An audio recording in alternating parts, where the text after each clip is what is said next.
விழுப்புரத்தில் முன்னாள் அமைச்சர் மறைந்த ஏ. கோவிந்தசாமி அவர்களின் 55வது நினைவு தினம் அனுசரிப்பு.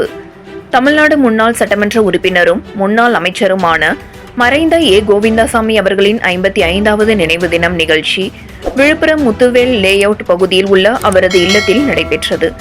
அவரின் இல்லத்தின் எதிரில் அலங்கரிக்கப்பட்டு வைக்கப்பட்டிருந்த அவரின் திருவுருவ படத்திற்கு மறைந்த கோவிந்தசாமி அவர்களின் மகனும் பாஜக மாநில துணைத் தலைவர் முன்னாள் சட்டமன்ற உறுப்பினருமான ஏ.ஜி. சம்பத் அவர்கள் மாலை அணிவித்து மலர் தூவி மரியாதை செலுத்திய பின்னர் மௌன அஞ்சலி செலுத்தப்பட்டது.